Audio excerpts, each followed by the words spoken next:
शिवाय। ओम नमः शिवाय। ओम नमः शिवाय। शिव महापुराण चतुर्थ कोटि रुद्र संहिता 27वां अध्याय त्र्यंबकेश्वर महात्म्य वर्णन। ऋषियों ने कहा, हे स्वामिन, गंगा जी जल रूप होकर वहाँ कहाँ से निकली और उनका क्या महात्म्य है, तथा जिन दुष्ट आत्माओं ने गौतम मुनि को इतना दुख दिया है उनका क्या हुआ। सूत जी बोले, हे ब्राह्मणों, उस समय जब गौतम जी ने प्रार्थना की तो गंगा जी स्वयं ही उस पर्वत से फूट कर निकली और उसी समय से वह स्थान गंगा द्वार के नाम से प्रसिद्ध हुआ। जिस रमणीक क्षेत्र में दर्शन से सारे पाप नाश हो जाते हैं, इसके पश्चात गौतम जी के साथ द्वेष करने वाले वे सब ऋषि भी स्नान करने आए तो उन्हें देखते ही गंगा जी शीघ्र ही अंतर ध्यान हो गई। तब गौतम जी हाथ जोड़ बार बार सिर झुका उनकी स्तुति करते हुए कहने लगे, ऐसा मत कीजिए और मेरे पुण्य प्रभाव से इन अभिमानी साधु असाधुओं को भी दर्शन दीजिए। तब गौतम जी का ऐसा वचन सुनकर आकाश मंडल से गंगा जी की यह वाणी हुई कि हे गौतम मुने, तुम्हारे वचन बड़े ही कल्याणप्रद हैं। फिर इनके पापों का निराकरण तो तभी होगा जब ये ऋषि अपने उन पापों को दूर करने के लिए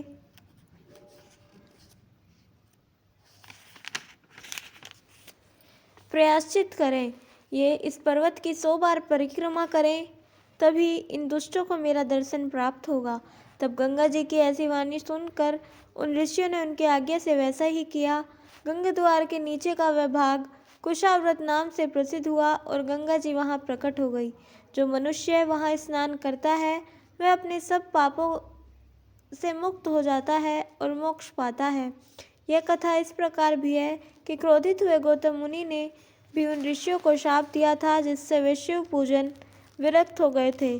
तब बहुत प्रयत्न से उन्होंने अपने आश्रम में जाकर अति पवित्र शिवजी की भक्ति की और पुनः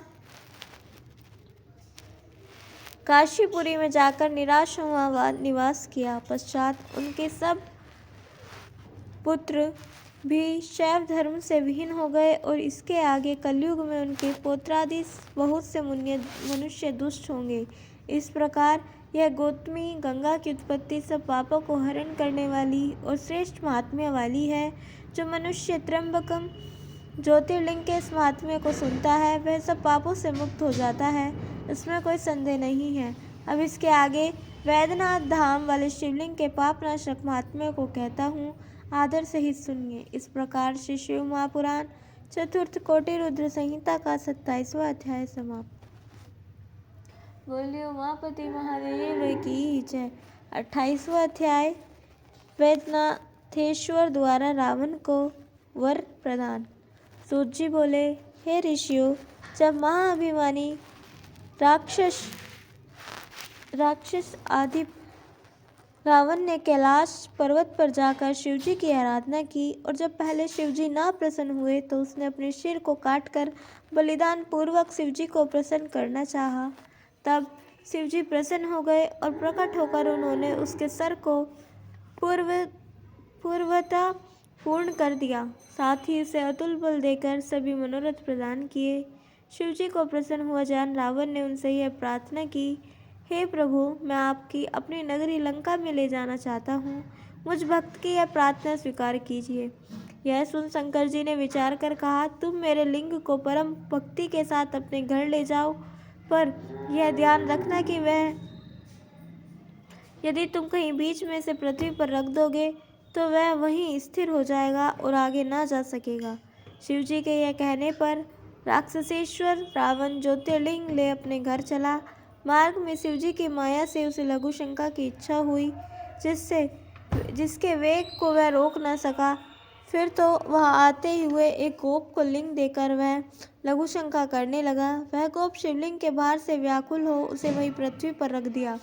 फिर तो वज्रासार से उत्पन्न हुआ वह ज्योतिर्लिंग वहीं स्थित हो गया, जिसके दर्शन से मनुष्य के सभी मनोरथ पूर्ण होते हैं। फिर वह लिंग वैद्यनाथेश्वर के नाम से प्रसिद्ध हुआ और जिसकी तीनों लोकों में ख्याति हुई।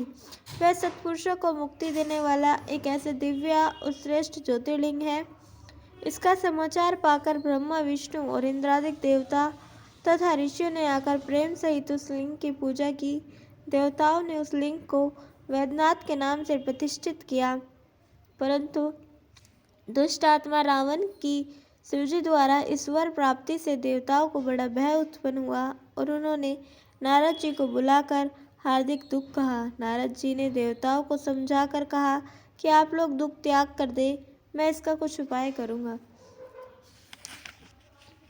तब देवताओं से ऐसा कहकर नारद जी रावण के पास गए, उसके तप की बड़ी प्रशंसा की, उसके तप का संपूर्ण वृतांत पूछा। रावण ने अपनी दीर्घकालीन तप की स्वाभिमान प्रशंसा कर कहा कि अब तो शिव जी के वरदान से मुझे किसी बात की चिंता नहीं रह गई है और मैं तो अब शीघ्र ही 3 लोकों को जीत लूँगा। तब नारद जी मन ही मन हंसते हुए बोले कि हे रावण, अब तुम्हारे हित की एक बात कहता हूँ। अब तुम फिर उनके पास जाओ, तुम वहाँ जाकर उनके कैलाश पर्वत को ही उखाड़ने का प्रयत्न करो। जब तुम कैलाश को उखाड़ोगे तभी तुम्हारा सब कार्य सफल होगा। नारद जी की इन बातों में रावण ने अपना हित समझा। वह विधिवश मोहित हो कैलाश की ओर चला। वहां जाकर कैलाश पर्वत को पकड़कर उसे कंपित करने लगा। तब कैलाश को इस प्रकार कंपित हुआ देख शिवजी ने रावण को कृतघ्नी जानकर यह शाप दे दिया कि हे दुर्भक्त रावण, तेरी भुजाओं के अहंकार को मिटाने वाली कोई महान शक्ति शीघ्र उत्पन्न होगी।